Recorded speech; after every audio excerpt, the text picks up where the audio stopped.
Today is the 28th Sunday of the year. Our gospel text is Matthew chapter 22, verses 1 through 14. It's the parable of the wedding feast. It's not the wedding feast parable as such that I would like to reflect on, but a small text that, for whatever reason, has been tacked on to that parable. It is the text that speaks of one of the guests being without a garment. And the host says to the stewards, "Cast him out, bind him hand and foot, throw him into the darkness, where there'll be weeping and grinding of teeth. Many are called and few are chosen." I've never been able to quite come to terms with this text. So I'd like you to share with me a little reflection, not one that brings it to a resolution, but one that does come, I believe, to a creative response to this and some other difficult texts in the Bible. So, this wedding feast parable is in chapter 22. The previous chapter has Jesus coming into Jerusalem. He's acclaimed by the people. This is not good news for the religious authorities. Some further bad news for the religious authorities comes when Jesus turns up in the temple and casts out the buyers and sellers. They don't like it. What authority do you have for this? They challenge Jesus. Instead of entering into an argument with them in direct answer, as it were, to their question, he tells them two parables. The first one is the parable of the father who says to the son, "Go into my vineyard." And the son says, "No." But then he goes. Then the father goes to the second son and says, "Go into my vineyard." And with great formality and apparent reverence, he says, "Oh yes, I'll go, Lord." But he doesn't go. Then there's another parable of the vineyard, and it's based on Isaiah chapter 5, which is a beautiful love poem from the first verses of chapter 5 of Isaiah about the vineyard. And it's a lament also that those who were given the vineyard have failed.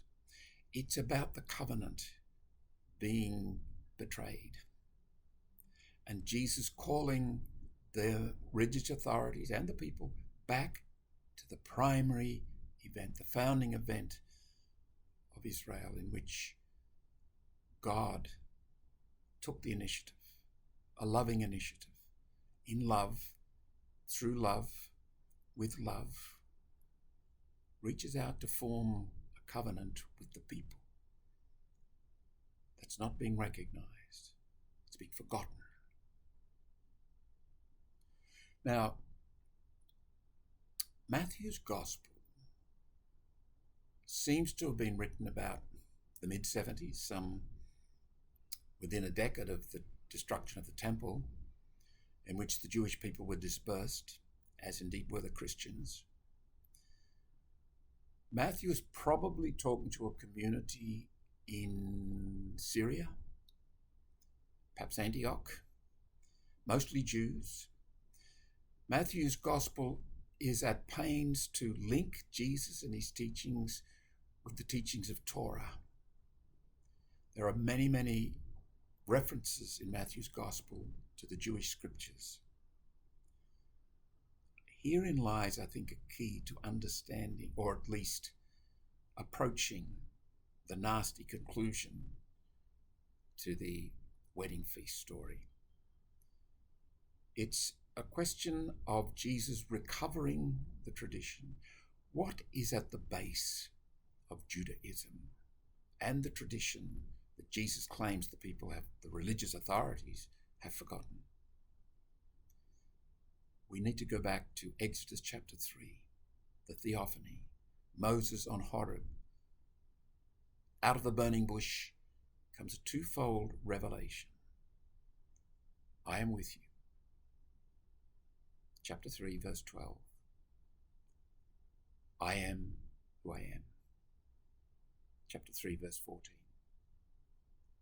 Combine those revelations and you've got, to put it in colloquial terms, the promise that I'll be there as who I am.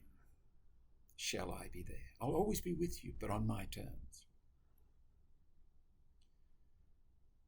Human beings seem to have this insatiable appetite for control. It's evident in what we call the original sin. Adam and Eve are promised by the devil, you will know the difference between good and evil. You will know the rules. You will know the signposts.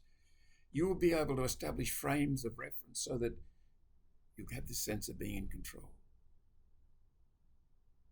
What is on offer on Horeb is not control. It's a mystery presence. When we go to the Bible, we seek not answers, not even signposts or directions or frameworks, all of which are there and all of which we will in fact discover. But that's not why we read the Bible. The Bible is a place of encounter. The Bible is where we hope, we seek to meet the living God. Let's bring that to our encounter with the conclusion to the wedding feast story. By any stretching of the imagination, it's a scandalous statement. Cast him out, bind him hand and foot. There'll be weeping and grinding of teeth. This man has been punished for something that seems accidental. What I suggest you do is embrace the distress. This is a scandal. Don't try and excuse it. Don't try and reason your way around it or out of it, or find someone who's got the answer. Take it head on. Feel the frustration. If we are to encounter the living God, we must go by way of no answers. That this one who has promised to be with us as a mystery presence may at times come to us as a scandal. May at times be there as incomprehensibility, in the midst of pain, in the midst of darkness. God didn't promise to sort life out for us. God simply said, in the way things are in this world, with all its tragedies, its expressions of evil, even when tragedy and evil may triumph, I'll be there. I'll be there as who I am. Is it possible to read this text and let go of the desire for answers or even understanding? Maybe Jacob offers us some kind of an example. Jacob, in chapter 33 of the book of Genesis, it is said he wrestled with God. And in wrestling with God, he dislocated his hip. Jacob never walked the same again. However, in another place, in earlier chapter 28, when Jacob went away from this particular place, one of his encounters with God, he was able to say, truly, God is in this place. Open yourself to the possibility where, without the answers, without the knowing, without the comprehension, without the satisfaction of settling the issue, you're wrestling with God in facing this incomprehensible, no-answer situation, has brought you to a point where you may not walk the same again, but you will go away saying, truly, God is in this place.